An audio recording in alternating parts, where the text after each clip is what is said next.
Hello guys, നമുക്കിന്ന് എൻ്റെ ഒരു half day in my life കണ്ടാലോ? ഹാഫ് എന്ന് പറയുമ്പോൾ ശരിക്കും ഹാഫൊന്നുമില്ല. ബ്രേക്ക്ഫാസ്റ്റ് കഴിച്ച് കഴിഞ്ഞു. ഇനിയിപ്പോൾ ഉച്ച വരെയുള്ള കാര്യങ്ങൾ മാത്രമേ ഉള്ളൂ ഇതിൽ. ആദ്യം ഞാൻ പൊന്നൂട്ടന് എന്തെങ്കിലും കളിക്കാനെല്ലാം കൊടുത്ത് സെറ്റാക്കി വെക്കും. അത് കഴിഞ്ഞാൽ മാത്രമേ എൻ്റെ പണി തുടങ്ങാൻ വേണ്ടി പറ്റൂ. നമ്മൾ ആദ്യത്തെ പണി എന്ന് പറയുന്നത് പാത്രം കഴുകലാണ്. ഇത് തലേന്ന് രാത്രിയിലത്തെയും രാവിലെ ബ്രേക്ക്ഫാസ്റ്റിൻ്റെയും അത്രയും പാത്രങ്ങളാണ് ഇത്. ഇവളെന്തൊരു മടിച്ചിയാന്ന് അങ്ങനെയൊന്നും വിചാരിക്കണ്ട കേട്ടാ. ഇവിടുത്തെ അവസ്ഥ അതായിപ്പോയി. ഭയങ്കര തണുപ്പെന്ന് വെച്ചാൽ ഭയങ്കര തണുപ്പ്. രാത്രിയിലൊന്നും വെള്ളം തൊടുന്ന കാര്യം ആലോചിക്കാൻ പോലും പറ്റില്ല. അതുകൊണ്ട് രാത്രിയിലെ പാത്രം ബാക്കിയാവും. പിന്നെ രാവിലെ എന്തായാലും കഴുകിയല്ലേ പറ്റൂ, പണിയെടുത്തല്ലേ പറ്റൂ. അതുകൊണ്ട് എല്ലാം കൂടി രാവിലെ ചെയ്യും. കുറച്ച് ദിവസമായിട്ട് പഞ്ചാബിൽ ഭയങ്കര തണുപ്പ് കൂടിയിട്ടുണ്ട്. അപ്പോൾ പാത്രം കഴുകൽ പരിപാടിയെല്ലാം കഴിഞ്ഞ് കഴിഞ്ഞാൽ ബ്രേക്ക്ഫാസ്റ്റ് ആക്കിയതിൻ്റെ ബാക്കിയുള്ള കാര്യങ്ങൾ, അതായത് അതിൻ്റെ പാത്രം കഴുകൽ, ക്ലീനിങ്, അങ്ങനത്തെ ഒക്കെ കാര്യങ്ങൾ ബാക്കിയുണ്ട്. ഇത് കണ്ട പൊന്നൂട്ടൻ ഇങ്ങനെ ഇടയ്ക്കിടയ്ക്ക് എന്തെങ്കിലും കഴിക്കാൻ വരും കേട്ടോ. അങ്ങനെ കഴിക്കാൻ കൊടുത്താൽ എനിക്കും കുറച്ചൊരു സമാധാനം. അവിടെ കുറച്ച് നേരം അടങ്ങിയിരുന്നോളൂ.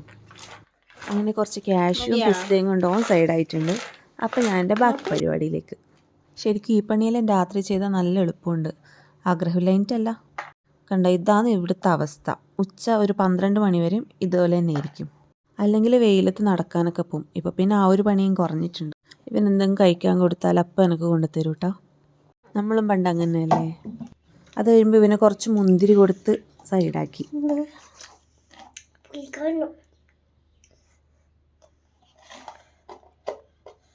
അങ്ങനെ അടുക്കള ഏകദേശം ഒന്ന് സെറ്റായിട്ടുണ്ട്. നമുക്ക് ബാക്കി പരിപാടി, അതായത് ബാക്കി ക്ലീനിങ്ങും അടിക്കലും തുടക്കലും അതെല്ലാം. ഏകദേശം എല്ലാ ക്വാർട്ടേഴ്സിലും ഇതൊക്കെ തന്നെ ആയിരിക്കുമല്ലേ പണി. പിന്നെ എല്ലാ ദിവസവും ഒരുപോലെയൊന്നുമല്ല. പിന്നെ ഓരോ കാലാവസ്ഥയ്ക്കനുസരിച്ചും നമ്മളെ പണിയെല്ലാം ഇങ്ങനെ മാറിക്കൊണ്ടിരിക്കും. പിന്നെ അതിൻ്റെ ടൈമിങ്ങും എല്ലാ കാര്യത്തിലും വ്യത്യാസം ഉണ്ടാവും. പിന്നെ ഒരു പണി കഴിഞ്ഞ് അടുത്ത പണി എടുക്കാമെന്ന് വിചാരിച്ചാൽ അതൊന്നും നടക്കില്ല. ഇടയിലിടയിൽ ഓരോ കാര്യങ്ങൾ ചെയ്ത് ഇങ്ങനെ പോകാമെന്നേ ഉള്ളൂ. അതിൻ്റെ ഇടയിൽ ചോറിനുള്ള അരി ഇട്ടു, എനിക്കറിയാക്കണം. തേങ്ങ പൊട്ടിക്കുന്ന സൗണ്ട് കേട്ടാൽ കറക്റ്റ് ഗ്ലാസും കൊണ്ട് വന്നോളും. ഉച്ചക്ക് കറിയായിട്ട് പുളിശ്ശേരി വെക്കാമെന്ന് കേട്ടോ വിചാരിക്കുന്നത്. തേങ്ങ ചിരവാണ്ട് ഇതുപോലെ ചെയ്യുന്ന ആരെങ്കിലും ഉണ്ടോ? ഇതാകുമ്പോൾ എളുപ്പപ്പണിയല്ലേ. ഞാൻ എപ്പോഴും ഇങ്ങനെ ആട്ടോ ചെയ്യൽ. ഇനി ജസ്റ്റ് ഒന്ന് പൾസ് ചെയ്തെടുത്താൽ മതി. തേങ്ങ റെഡി. പുളിശ്ശേരി ആക്കാൻ വേണ്ടി തേങ്ങയിലേക്ക് 2 പച്ചമുളകും കുറച്ച് തൈരും ഒഴിച്ച് ഇതൊന്ന് അടിച്ചെടുക്കണം.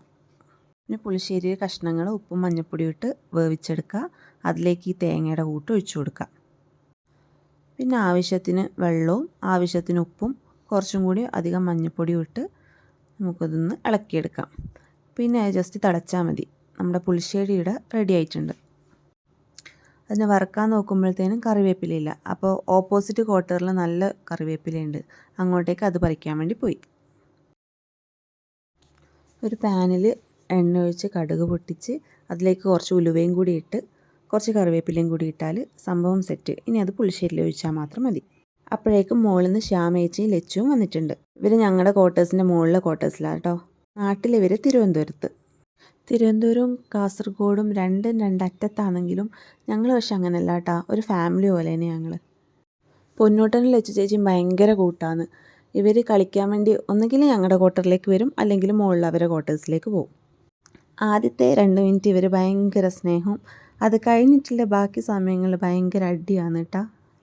ഇനി ഒരാളും കൂടിയുണ്ട്, സിദ്ധു ചേട്ടൻ. പക്ഷേ ആളിവിടെ ഇല്ല, സ്കൂളിൽ പോയേക്കുക. ഇവരെ ക്വാർട്ടേഴ്സിൽ ഗ്യാസ് കയറുന്നതുകൊണ്ട് ഞാനാട്ടോ ഇന്ന് ഫുഡാക്കി കൊടുക്കുന്നത്. അതുകൊണ്ട് ഉപ്പേരിയാക്കാനുള്ള സാധനങ്ങൾ മുറിച്ച് ഹെൽപ്പ് ചെയ്യാമെന്ന് ശ്യാമേച്ചി പറഞ്ഞു. അങ്ങനെയാണ് ഇവരിപ്പോൾ വന്നത്. അങ്ങനെ പയറും ക്യാരറ്റും ഉള്ളിയെല്ലാം ശ്യാമേച്ചി മുറിച്ച് കൊണ്ടുവന്നിട്ടുണ്ട്. ഇനി നമുക്കിത് ഉപ്പേരിയാക്കാം. ലച്ചുവൊക്കെ പോകുന്ന കൂട്ടത്തിൽ പൊന്നും അങ്ങോട്ട് പോയിട്ടുണ്ട് കേട്ടോ. അപ്പോൾ ഞാനതെല്ലാം ഉപ്പേരിയാക്കാൻ വേണ്ടി വെച്ചിട്ട് കുറച്ച് ഉണക്കമീൻ വറുക്കാമെന്ന് വിചാരിച്ചു. അത് ക്ലീൻ ആക്കുമ്പോഴത്തേനും എൻ്റെ ഉപ്പേരിയുടെ റെഡി ആയിട്ടുണ്ട്. ഇത് നാട്ടിൽ നിന്ന് വരുമ്പോൾ കൊണ്ടുവന്ന മീനാണേ. അതിലേക്ക് ഉപ്പും മഞ്ഞൾപ്പൊടിയും മുളക് പൊടിയും ഇട്ടിട്ട് എല്ലാം ഒന്ന് മിക്സാക്കി എടുത്തു. എന്നിട്ടത് നമ്മൾ ഫ്രൈ ആക്കിയെടുത്തു. പിന്നെ അവർക്കുള്ള ഫുഡെല്ലാം ഞാൻ സെറ്റാക്കി അത് കൊണ്ടു കൊടുക്കാൻ വേണ്ടി പോയി. പിന്നെ പൊന്നൂനെയും തിരിച്ചു കൂട്ടണം. ഇത് പൊന്നൂൻ്റെ എക്സ് ഗേൾ ഫ്രണ്ടാണ് കേട്ടോ. ഇത് ഹിന്ദിക്കാരി. ഇനി ഞാൻ ഒരു കാര്യം കാണിക്കാവേ. ഇത് ഞങ്ങളുടെ ക്വാർട്ടേഴ്സ്. ഇതിൻ്റെ ഈ സൈഡിൽ കണ്ടോ മൂർഖൻ ഡ്രസ്സ് ഊരിയിട്ട് പോയേക്കുന്നു. ഇവിടെ ഇത് സ്ഥിരം കഴിച്ച നമ്മുടെ നാട്ടിൽ ചേരയെല്ലാം ഉണ്ടാവില്ലേ, അതുപോലെ ഇവിടെ മൂർഖൻ. എവിടെ നോക്കിയാലും മൂർഖൻ മാത്രമേ കാണാൻ പറ്റൂ. പിന്നെ ഇവിടെ കറണ്ട് പോയിട്ടുണ്ടായിരുന്നു. കുറേ നേരമായി കറണ്ട് പോയിട്ട്. കറിയൊക്കെ ആക്കാൻ തുടങ്ങി അപ്പോഴേ കറണ്ട് പോയതാണ്. അതുകൊണ്ട് പിന്നെ അകത്തിരിക്കാൻ പറ്റാത്തതുകൊണ്ട് ഞങ്ങൾ പുറത്തിരുന്ന് കളിക്കാമെന്ന് വിചാരിച്ചു. ഇപ്പോൾ ഒരു 1:30 ആ സമയമൊക്കെ ആയിട്ടുണ്ട്. അതുകൊണ്ട് മഞ്ഞൊന്നുമില്ല, പുറത്ത് സുഖമായിട്ടിരിക്കാൻ പറ്റും. അപ്പോഴേക്കും ഫുഡ് കഴിക്കാൻ വേണ്ടി ഹസ്ബൻഡ് വരുന്നുണ്ട് ഡ്യൂട്ടി കഴിഞ്ഞിട്ട്. പൊന്നു എപ്പോഴും കുറച്ച് നേരമല്ല അച്ഛനെ കാണുന്നു. അതുകൊണ്ട് അച്ഛൻ വരുന്ന സമയത്ത് ഭയങ്കര സന്തോഷമാണ്. അത് ഈ വീഡിയോയിൽ കാണുമ്പോൾ അച്ഛ വന്നു എന്നാണ് പറയുന്നത്. ഇവിടെ എപ്പോഴും ഇങ്ങനെ കേട്ടോ, കറണ്ട് പോയാൽ രാത്രിയെല്ലാവും വരാൻ വേണ്ടിയിട്ട്. ഫോണിൽ ചാർജൊക്കെ തീർന്നുകൊണ്ട് ബാക്കി വീഡിയോ ഒന്നും എടുക്കാൻ പറ്റിയിട്ടില്ല. അപ്പോൾ എൻ്റെ ഒരു ഹാഫ് ഡേ ഇവിടെ അവസാനിക്കുന്നു. അടുത്ത വീഡിയോയിൽ കാണാം. ബായ്.